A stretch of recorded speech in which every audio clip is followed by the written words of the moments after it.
ಸಾಹಸ ಸಿಂಹ ಅಭಿನವ ಭಾರ್ಗವ ಕರ್ನಾಟಕ ರತ್ನ ಡಾಕ್ಟರ್ ವಿಷ್ಣುವರ್ಧನ್ ರವರ 75ನೇ ಹುಟ್ಟುಹಬ್ಬದ ಪ್ರಯುಕ್ತ ಕೆಆರ್ಪುರದ ಭಟ್ಟರಹಳ್ಳಿಯಲ್ಲಿರುವ ಡಾಕ್ಟರ್ ವಿಷ್ಣುವರ್ಧನ್ ರವರ ಪುತ್ಥಳಿಗೆ ಅಭಿಮಾನಿಗಳು ಅಭಿಮಾನದ ನಮನಗಳನ್ನು ಸಲ್ಲಿಸಿದರು.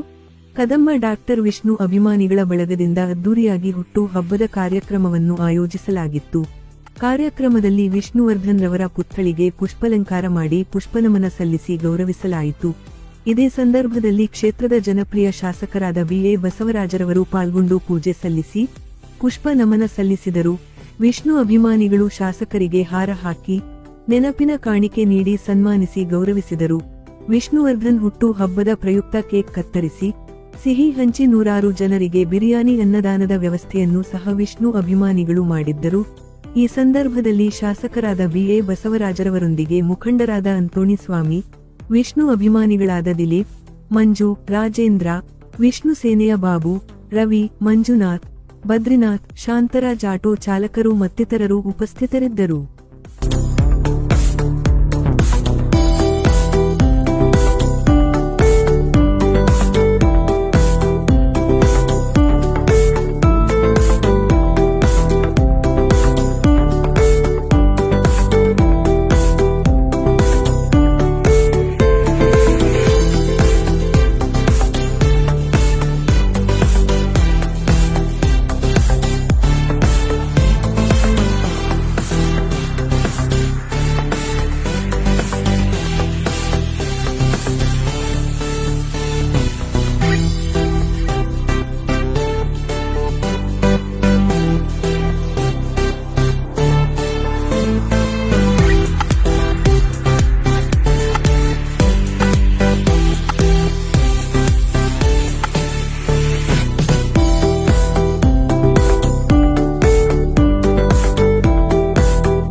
ಬಹಳ ಸಂತೋಷದ ದಿನ.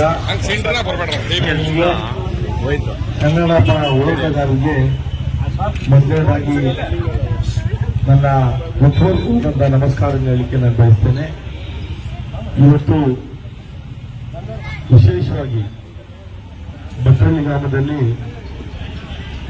ವಿಷ್ಣುವರ್ಧನ ಸೇನೆಯ ವತಿಯಿಂದ ಅವರ ಹುಟ್ಟುಹಬ್ಬವನ್ನು ಭವ್ಯವಾಗಿ ಆಚರಣೆ ಮಾಡತಕ್ಕಂಥ ಈ ಕಾರ್ಯಕ್ರಮಕ್ಕೆ ನಮ್ಮನ್ನು ಬರಬೇಕಂದಾಗ ಬಹಳ ಸಂತೋಷದಿಂದ ಬಂದು ನಾವೆಲ್ಲರೂ ಕೂಡ ಆ ವಿಷ್ಣುವರ್ಧನ ಪ್ರತಿಮೆಗೆ ಪುಷ್ಪಾರ್ಚನೆ ಮಾಡೋ ಮುಖೇನ ಅವರಿಗೆ ನಮನವನ್ನು ಸಲ್ಲಿಸುವಂಥ ಕಾರ್ಯಕ್ರಮವನ್ನು ನಾನು ಮತ್ತು ನಮ್ಮ ಈ ಭಾಗದ ನಮ್ಮ ಮುಖಂಡರು ನಾವೆಲ್ಲ ಸೇರಿ ಮಾಡಿದ್ದೆವು.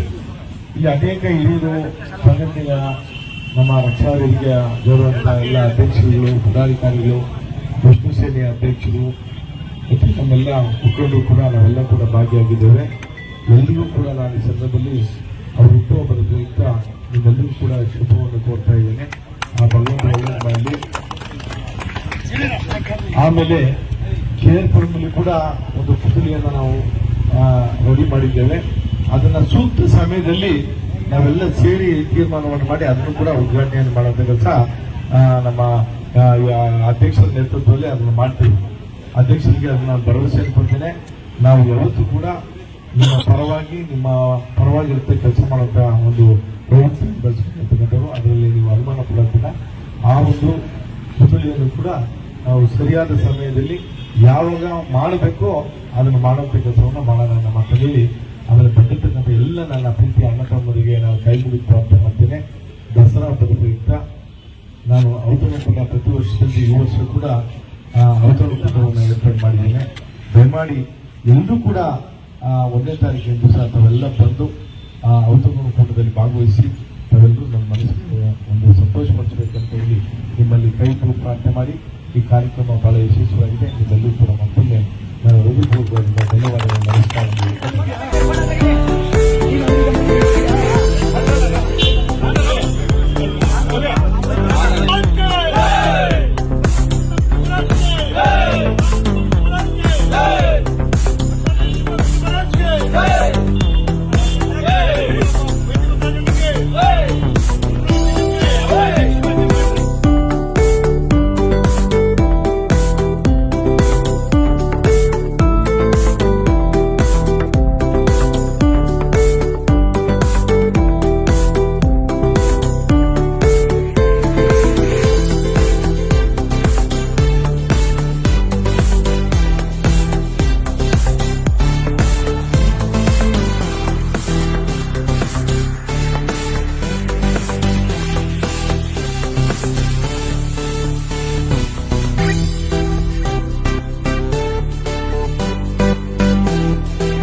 ಸರ್ ಸಾಹಸ ಸಿಂಹ ಡಾಕ್ಟರ್ ವಿಷ್ಣುವರ್ಧನ್ ಅವರಿಗೆ ಕರ್ನಾಟಕದಿಂದ ಒಳ್ಳೆ ಪ್ರಶಸ್ತಿ ಬಂದಿದೆ, ಕರ್ನಾಟಕ ರತ್ನ ಅಂತ. ಇಷ್ಟು ದಿನ ಕಾದು ಇದಾಯಿತು, ಇವಾಗ ಕೊಟ್ಟಿದ್ದಾರೆ, ಸರ್ಕಾರ ದೊಡ್ಡ ಮನಸ್ಸು ಮಾಡಿ ಕೊಟ್ಟಿದ್ದಾರೆ. ಹಂಗಾಗಿ ಅದ್ದೂರಿಯಾಗಿ ಮಾಡೋಣ ಅಂತ ಹೇಳ್ಬಿಟ್ಟಿದ್ದೆ. ಕೇಕ್ ಕತ್ತರಿಸಿ ಸಿಡಿಮದ್ದುಗಳೆಲ್ಲ ಸಿರಿಸಿ ವಿಜೃಂಭಣೆಯಿಂದ ಮಾಡೋಣ ಅಂತ ಒಂದು ಇದಿತ್ತು. ಬರ್ತಡೇ ತುಂಬ ಚೆನ್ನಾಗಾಯಿತು. ಈ ಕ್ಷೇತ್ರದ ಭಾಗದ ಬೈತಿ ಬಸವರಾಜಣ್ಣವ್ರು ಬಂದಿದ್ದರು, ಇಲ್ಲಿರೋ ನಮ್ಮ ಲೀಡ್ರ್ಗಳೆಲ್ಲ ಬಂದಿದ್ದರು, ಎಲ್ಲ ಚೆನ್ನಾಗೆಲ್ಲ ಸಹಕರಿಸಿದ್ದಾರೆ. ಸಂಘದ ಹೆಸರು ಕದಂಬ ಡಾಕ್ಟರ್ ವಿಷ್ಣುವರ್ಧನ್ ಅಭಿಮಾನಿಗಳ ಬಳಗ ಹಾಗೂ ನಮ್ಮ ಕೇರ್ಪುರ ಸಾಹಸ ಸಿಂಹ ಡಾಕ್ಟರ್ ವಿಷ್ಣುವರ್ಧನ್ ಅಭಿಮಾನಿಗಳ ಸಂಘ ಕೇರ್ಪುರಂ ಛತ್ರದಲ್ಲಿ ಅದ್ದೂರಿಯಾಗಿ ಅದು 10 ಅಡಿ ಕಂಚಿನ ಪ್ರತಿಮೆ ಆಗ್ತಾಯಿದೆ. ಅದು ಶಾಸಕರು ಒಳ್ಳೆ ದಿನ ಅದು ಡೇಟ್ ನಿಗದಿ ಮಾಡಿ ಹೇಳ್ತೀನಿ ಅಂತ ಹೇಳಿದ್ದಾರೆ. ಹಂಗಾಗಿ ಒಂದು ಒಳ್ಳೆ ಖುಷಿ ಆಗ್ತಾಯಿದೆ. ಕರ್ನಾಟಕ ರತ್ನ ಬಂದಿರೋದಕ್ಕೆ ತುಂಬ ಖುಷಿ ಆಗ್ತಾಯಿದೆ. ಮತ್ತು ಈಗ ವಿಷ್ಣುವರ್ಧನ್ ಸರ್ ಅವರು ಪುಣ್ಯಭೂಮಿ ಸ್ಥಾಪನೆಗೆ ಸುದೀಪ್ ಸರ್ ಸಾಥ್ ಕೊಟ್ಟಿದ್ದಾರೆ ಎಲ್ಲ. ನಮ್ಮ ಸುದೀಪ್ ಸಾರು ಅವರೂ ಒಂದು ಅರ್ಧ ಎಕರೆ ಜಾಗ ತೆಗೆದು ಅವರಿಗೆ ಒಳ್ಳೆ ಗೌರವವನ್ನು ಸ್ಮಾರಕ ಕಟ್ಟೋದಕ್ಕೆ ಅವರು ಒಂದು ಒಳ್ಳೆ ತಯಾರಿ ಮಾಡ್ಕೊಂಡಿದ್ದಾರೆ. ಆ ಬ್ಲೂ ಪ್ರಿಂಟ್ ಎಲ್ಲ ಮೊನ್ನೆ ರಿಲೀಸ್ ಮಾಡಿದ್ದಾರೆ, ತುಂಬ ಚೆನ್ನಾಗಿ ಬಂದಿದೆ. ಅದು ಇರಲಿ, ಅದು ಮಾಡಲಿ ಅಂತ ನಾನು ನಮ್ಮ ಈ ಭಾಗದ ಕೇರ್ಪುರಂ ಕ್ಷೇತ್ರದಿಂದ ನಾನು ತುಂಬ ಸಂತೋಷ, ತುಂಬ ಖುಷಿ ಆಗ್ತಾಯಿದೆ. ಅದು ಹೇಳೋಕ್ಕಾಗಲ್ಲ, ಅದನ್ನು ಸಿಡಿಮದ್ದುಗಳಲ್ಲಿ ಇಲ್ಲಿ ಸಿಡಿಸಿ ಅದನ್ನು ಹೇಳಿದ್ದೀರಿ, ನೋಡೋಣ. ಅದನ್ನು ತುಂಬ ಕೇರ್ಪುರಮಲ್ಲಿ ಮಾಡಬೇಕಂತ ಒಂದು ಖುಷಿ. ನಮ್ಮ ಹೆಸರು ಲೋಕೇಶ್ ಅಂತ. ಮೊದಲಿಗೆ ವಿಷ್ಣುವರ್ಧನ್ ಅವರ ಅಪ್ಪಟ ಅಭಿಮಾನಿ. ಈಗ ಕರ್ನಾಟಕ ಭೂವಿಭಾಗ ಸಂಸ್ಥಾಪಕ ರಾಜ್ಯಾಧ್ಯಕ್ಷ ಕಾರ್ಯನಿರ್ವಹಿಸ್ತಾ ಇದ್ದೀನಿ. ನಮ್ಮ ಸಂಘಟನೆ ಗುರುತಿಸಿ ನಮ್ಮ ದಿಲೀಪ್ ಅವರು ನಮ್ಮ ತಂಡನೆಲ್ಲ ಇವತ್ತು ಅಪ್ಪಾಜಿಯವರ 75ನೇ ಹುಟ್ಟುಹಬ್ಬಕ್ಕೆ ಈ ಭಾಗ ಆಹ್ವಾನಿಸಿದರು. ಈ ವಿಜೃಂಭಣೆ ನೋಡಿದ್ರೆ ನಾವು ನಮ್ಮ ಮನೆಗಳಲ್ಲಿ ಹಬ್ಬ ಹರಿದಿನಗಳು ಕೂಡ ಮಾಡೋದಿಲ್ಲ, ಆ ಮಟ್ಟಿಗೆ ಮಾಡ್ತಾಯಿದ್ದಾರೆ. ಈಗಾಗಲೇ ದಿಲೀಪ್ ಅವರು ಸುಮಾರು ವರ್ಷದಿಂದ ಕದಂಬ ಡಾಕ್ಟರ್ ವಿಷ್ಣುವರ್ಧನ್ ಅಭಿಮಾನ ಬಳಗ ಅಂತ ಕಟ್ಟಿಕೊಂಡು ಸುಮಾರು ಸಾರಿ ಕಾರ್ಯಕ್ರಮಗಳನ್ನ ಆಯೋಜಿಸ್ತಾ ಇರ್ತಾರೆ. ಬರೀ ವಿಷ್ಣುವರ್ಧನ್ ಬರ್ತಡೇನೇ ಅಲ್ಲ, ರಾಜ್ಯೋತ್ಸವ ಮತ್ತೊಂದು ಏನೇ ಮಾಡಿದ್ರು ಅದೇ ಸಂಘಟನೆಯ ನಾಮದಲ್ಲಿ ಮಾಡ್ತಾಯಿದ್ದಾರೆ. ಅವ್ರಿಗೆ ಭಗವಂತ ಇನ್ನೂ ಹೆಚ್ಚಿನ ಆರೋಗ್ಯ ಮತ್ತು ಆಯಸ್ಸು ಮತ್ತು ಅವರ ಕದಂಬದ ಅಭಿಮಾನಿಗಳು ಯಾರ್ಯಾರು ಇದ್ದಾರೆ ಅವ್ರಿಗೆಲ್ಲರೂ ನಮ್ಮ ನಾಡಿದ್ದಾದಂಥ ಹೆಚ್ಚಿನ ಶಕ್ತಿ ನೀಡಿ ಅಂತ ಹಾರೈಸ್ತೀವಿ. ಇವತ್ತೇನಪ್ಪ ಈ ವಿಜೃಂಭಣೆ 75ನೇ ವರ್ಷದ ಕಾರ್ಯಕ್ರಮ ಅಂದರೆ, ವಿಷ್ಣುವರ್ಧನ್ ಅವ್ರನ್ನ ನಮ್ಮನ್ನು ಆಗಲಿ ಒಂದು 16 ವರ್ಷಗಳಾಗಿದೆ. ಅವತ್ತೇ ನಮ್ಮ ದಿಲೀಪ್ ಅವರು ಈ ಕದಂಬ 11 ದಿವಸಕ್ಕೆ ಇಟ್ಟಿದ್ದಾರೆ ಈ ಬೋರ್ಡ್ನ. ಅವತ್ತಿಂದನೂ ಇವತ್ತವರೆಗೂ ನಾವು ವಿಷ್ಣುವರ್ಧನ್ನ ಮರೆಯಂತಿರೋಂಥ ಪ್ರತಿಯೊಂದು ಆಟದಲ್ಲೂ ನೋಡ್ತೀವಿ. ಮತ್ತೊಂದು ಕನ್ನಡ ರಾಜ್ಯೋತ್ಸವ ಆಗಲಿ ಮತ್ತು ನಾಡ ಹಬ್ಬ ಆಗಲಿ ಯಾವುದೇ ಆಗಿರಲಿ, ನಮ್ಮ ವಿಷ್ಣುವರ ಹಾಡುಗಳು ಇಲ್ದಿರೋ ಜಾಗನೇ ಇಲ್ಲ. ನಮ್ಮ ಆಟಗಳ ಮೇಲೆ ಬರೆದಿರ್ತಾರೆ, ಆಡು ಮೊಟ್ಟದ ಸೊಪ್ಪಿಲ್ಲ, ಆಟ ನುಗ್ಗದ ಗಲ್ಲಿಲ್ಲ ಅಂತ. ಅದೇ ರೀತಿ ನಮ್ಮ ವಿಷ್ಣುವರ್ಧನ್ ಮಾಡದಿರೋಂಥ ಪಾತ್ರನೇ ಇಲ್ಲ. ಅವರು ಬಾಲ್ಯದಲ್ಲೇ 5ನೇ ವರ್ಷದ ಮಗುವಲ್ಲೇ ಒಂದು ಬಾಲನಟನಾಗಿ ಚಿತ್ರ ನಡೆಸಿದ್ದಾರೆ. ಮತ್ತು ಇವತ್ತಿಗೂ 222 ಚಿತ್ರಗಳಲ್ಲಿ ಹಿಂದಿ 4 ಮಾಡಿದ್ದಾರೆ, ತಮಿಳು ಮಾಡಿದ್ದಾರೆ, ತೆಲುಗು ಮಾಡಿದ್ದಾರೆ, ಪಂಚಭಾಷೆಯಲ್ಲೆಲ್ಲೂ ಮಾಡಿರೋಂಥ ಮಹಾನ್ ವ್ಯಕ್ತಿ. ಇದನ್ನು ಯಾರಿಗೂ ಸಮಸಾಟಿ ಇಲ್ಲ. ಇವರು ಅದ್ದೂರಿಯಾಗಿ ಎಲ್ಲ ಚಲನಚಿತ್ರಗಳು ನಾವು ಮನೆಯಲ್ಲಿ ಕುಟುಂಬ ಸಮೇತ ನೋಡೋಂಥ ಚಲನಚಿತ್ರ ಮಾಡಿದ್ದಾರೆ. ಇವರು ಚಲನಚಿತ್ರಕ್ಕೆ ಮೇರು ನಟರು. ನಾಗರಾವು ಇಂದ ಹಿಡಿದು ಆಪ್ತಕ ರಕ್ಷಕರು ಏನು ಮಾಡಿದ್ದಾರೆ, ಆಪ್ತ ಮಿತ್ರವ್ರಿಗೂ ಇವನು ಪ್ರತಿಯೊಂದು ನಾವು ಕುಟುಂಬ ಸಮೇತ ನೋಡುವಂಥ ಚಲನಚಿತ್ರಗಳು.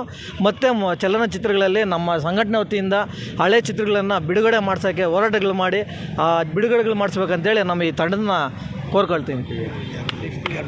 ಅದೇ ರೀತಿ ಇದೇನು ಇವತ್ತು ಕಾರ್ಯಕ್ರಮ ವಿಜೃಂಭಣೆಯಿಂದ ಮಾಡಿದ್ದಾರೆ ನಮ್ಮ ದಿಲೀಪ್ ಅವರು 75ನೇ ವರ್ಷ ಹುಟ್ಟುಹಬ್ಬ. ಅದೇ ರೀತಿಯಾಗಿ ನಾವೆಲ್ಲ ಈ ಪಿತೃಪಕ್ಷಗಳಲ್ಲಿ ಮಾಲ ಅಮಾವಾಸ್ಯೆ ಮಾಡೋ ರೀತಿ ಹಿರಿಯರಿಗೆ ಪೂಜೆ ಮಾಡೋಂಥ ದಿವಸ ಅವ್ರನ್ನೂ ನಮ್ಮ ಹಿರಿಯರು ನಮ್ಮ ಅಪ್ಪಾಜಿಯವ್ರನ್ನ ನೆನೆಸ್ಕೊಂಡು ಇವತ್ತು 2 ಕಾರ್ಯಕ್ರಮನ ಹಮ್ಮಿಕೊಂಡಿದ್ದಾರೆ. ಮೊದಲನೇಗೆ ಹುಟ್ಟುಹಬ್ಬ ಆಚರಣೆ ಮಾಡಿದ್ದಾರೆ, ಮತ್ತು ಮಾಲ ಅಮಾವಾಸ್ಯೆ ಪೂಜೆ ಸಮೇತ ಅವ್ರಿಗೆ ಸಲ್ಲಿಸಿ ಈ ಗ್ರಾಮದ ಮತ್ತು ಅಭಿಮಾನಿಗಳಿಗೆಲ್ಲರಿಗೂ ಬಿರಿಯಾನಿ ವ್ಯವಸ್ಥೆಯನ್ನು ಸಹ ಮಾಡಿಸಿದ್ದಾರೆ. ಈ ಕಾರ್ಯಕ್ರಮ ಜೊತೆಗೆ ಮುಂದಿನ ವರ್ಷ ನಮ್ಮ ನಾಡಿನಾದ್ಯಂತ ಯಾರ್ಯಾರು ಗಣ್ಯರಿದ್ದಾರೆ ಮತ್ತು ನಮ್ಮ ಅಪ್ಪಾಜಿಯವರ ಅಭಿಮಾನಿಗಳಿದ್ದಾರೆ, ಪ್ರತಿಯೊಬ್ಬರನ್ನು ಕರೆದು ಒಳ್ಳೆ ವಿಜೃಂಭಣಾ ಕಾರ್ಯಕ್ರಮ ಆಚರಿಸಲಿ ಅಂತೇಳಿ ನಮ್ಮ ದಿಲೀಪ್ ಅವರಿಗೆ ಒಂದು ಸಲಹೆ ಕೊಡ್ತಾ ನಾವು ಸದಾ ನಮ್ಮ ಸಂಘಟನೆಯವ್ರಿಗೆ ಬೆಂಬಲ. ಮತ್ತು ಸಂಘಟನೆಗಿನವಾಗಿ ನಾವು ಕೂಡ ಅಪ್ಪಾಜಿಯವರ ಅಭಿಮಾನಿಗಳು. ನಾವು ಅತಿ ಹೆಚ್ಚಾಗಿ ನಮ್ಮ ಕೈಲಾದಂಥ ಧನು ಮನತನ ಸಹ ಏನೇ ಆದ್ರೂ ನಾವು ದಿಲೀಪ್ ಅವ್ರಿಗೆ ಕೊಡೋಕ್ಕೆ ಸದಾ ಸಿದ್ಧವಾಗಿರ್ತೀವಿ ಅಂತೇಳಿ ಈ ಮೂಲಕ